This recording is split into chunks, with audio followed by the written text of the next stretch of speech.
This first building holds our offices, our conference room, a gift shop, and is a check-in point for campers. It was one of the first buildings we built in the first year we were here, along with a maintenance facility, and these were primarily funded through the Wires Family Foundation.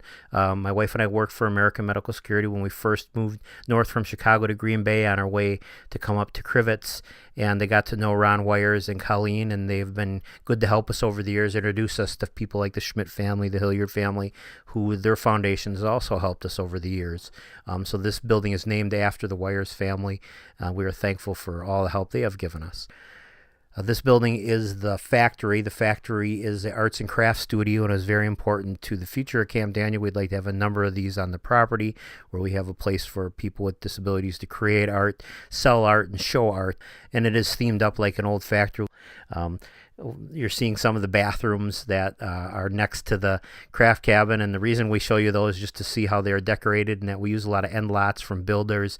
We use anything that we are given. We try to reuse and use on the grounds in construction, and these serve the lakefront area, and the lakefront area has our fire pit area and our snack stand and picnic pavilion, and we rent this area out a lot. It's been used for weddings, for family reunions, for birthday parties. People rent this space pretty regularly. It's right on the lake, has access to a beach, boats, fully accessible docks for people in wheelchairs, and a big pontoon boat that we can take people out for rides on and fishing. And then this leads up behind to our nature area and our nature center, and we work with the Land and Water Conservation of Marinette County, and they come out and do daily teachings for us, just kind of on the nature of the area.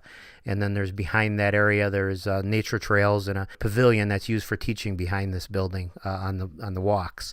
And then there's gardens that are tended by service organizations, women's groups who come and tend gardens, plant stuff, and keep them weeded for us, which helps keep the grounds looking beautiful.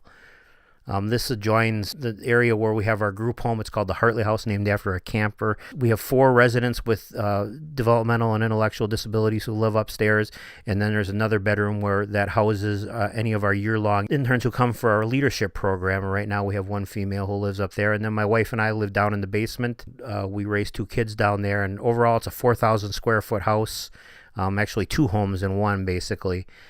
The next building is our dorms. There's Lumberjack Lodge and Trapline Lodge, and these house 120 people for sleeping and showering. It's all fully accessible showers with big accessible stalls, and there's hospital beds in each room for those who have those kind of physical needs.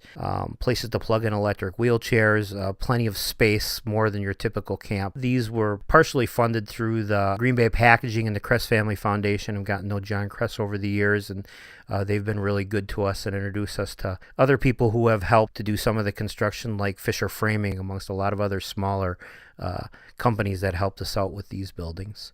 These buildings lead out to our kind of town square, where we'll have a amphitheater and a stage where we have our nightly programs, where we do a lot of camper talent shows. We have concerts and other such things, and it's another rentable space. There'll be big patios out in front of the dining hall and the snack stand that overlook the amphitheater and the stage. And so this whole town square concept is what we're trying to build. We want it to look like a small town. In this picture, you can see the barn and gas station and the antique shop, which is all one big building. But inside the barn is an all-purpose room where we have had weddings. We can do chapel. We have had dances. We do Christmas parties, New Year's parties, birthday parties. All different sorts of things have taken place in here. And it's an open space that can be changed over into almost anything, and has a stage, sound system, video, and lighting. And next to that is the antique shop, which is a gathering place or a meeting spot that can be shut down into a small area and also used as a sensory area for, say, during weddings or dances or parties. That sound can be controlled in there, and there's 2 bathroom spaces in there. And then next to that is the gas station, which is a game room. It has pool tables and video games and such. And then there's seating out in front of that building for people, and you also be able to see the amphitheater and the stage from that area.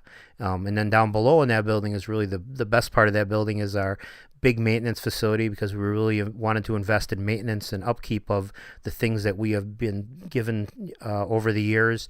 So we have a full auto shop, a full cabinet wood shop, and lots of storage. This was our original maintenance facility, which is now being transformed into a theater with a partnership with Marcus Theaters out of Green Bay. Has donated everything we need for a theater, the chairs, the lighting, the screen, curtaining on the walls, everything that they had in a theater we were given. So we are transforming that over this winter into a fully usable theater where we can do movies, or we can do live theater events and open it up to local people, and again, to be another fundraiser. And on the front of that is a 50s snack stand called Al's Diner, where campers can come in and get snacks, and all that overlooks a patio that overlooks the town square area.